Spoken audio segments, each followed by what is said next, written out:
Hi there, family. How are you? I trust you're good. I'm good. All right. I just stopped quickly to tell you about the second key to success. Yes, we talked about the first key to success, which was preparation.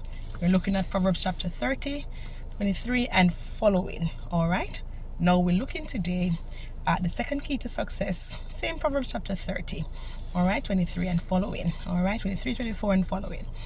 Now, the conies are a little creature that is not able to defend itself, but it knows what to do to ensure it gets defense.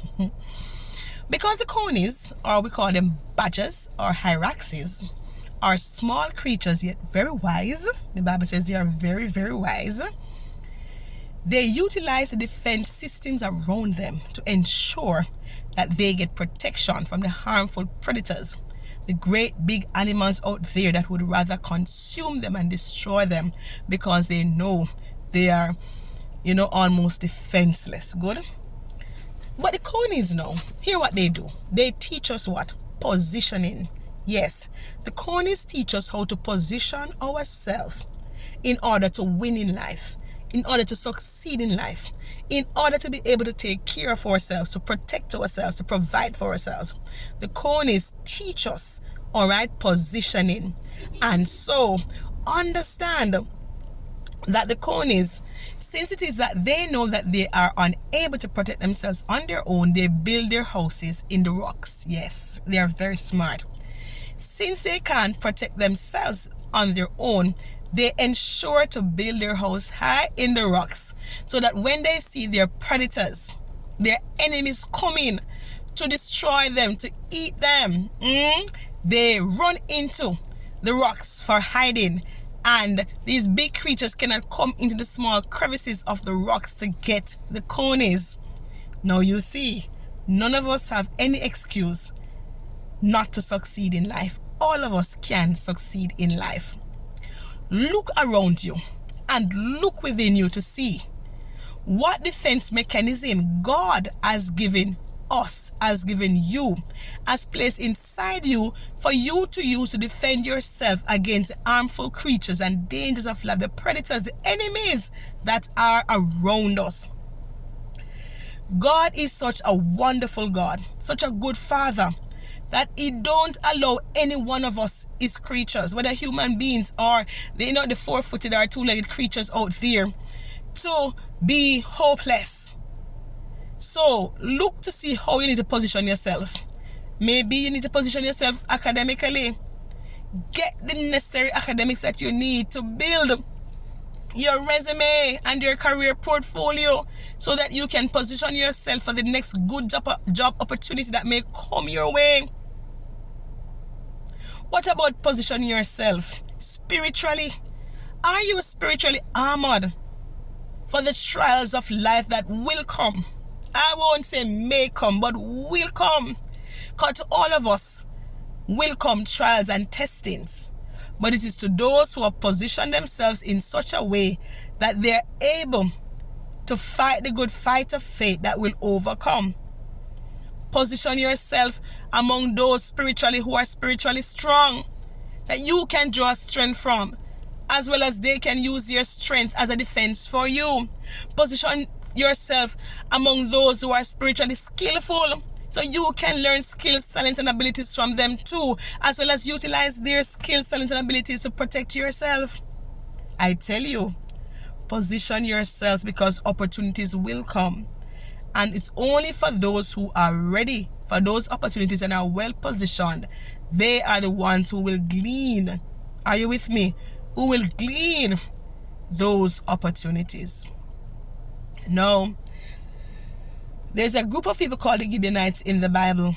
Israel was going about taking over, conquering, and to conquer. The Gibeonites realized it was a small set of people, a small group of people who were defenseless. Now, what the Gibeonites do was position themselves instead to be fighting with Israel rather than against Israel. They position themselves to serve Israel rather than to be Israel's enemy. So they put on some tattered clothes. They put on some old worn shoes. The Gibeonites, come on, allow their food to be old and their bread to be moldy. And then they presented themselves in these tattered shoes and clothes and moldy bread and caused themselves to look like they were traveling from a far off land when they were just coming from next door. And they went to Israel telling that they're coming from such a far place, needing somewhere to sojourn. And they're seeking help and assistance from them. And, for their food and their stay, they would be their helpers. They position themselves in the way that says, if you can't fight them, friend them. Come again. The Gibeonites were smart. They knew they were defenseless against the Israelites, against the power of God. And so they reposition themselves. Rather than being Israel's enemy, they reposition themselves to be Israel's friends.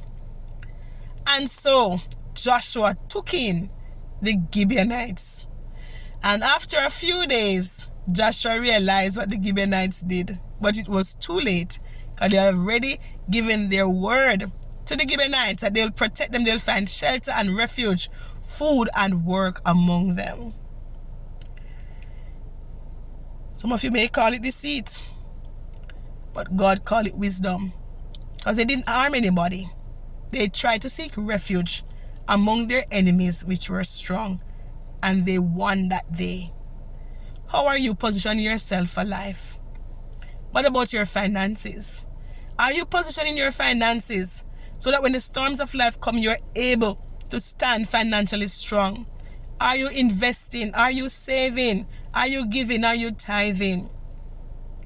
Are you positioning yourself health-wise? Are you ensuring now that you have health and strength?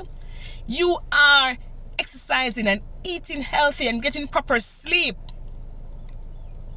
And ensure your mental capacity is in a good place. Or are you waiting until the time comes when sickness comes and you were not positioned in a good, healthy way? Take my wise advice today.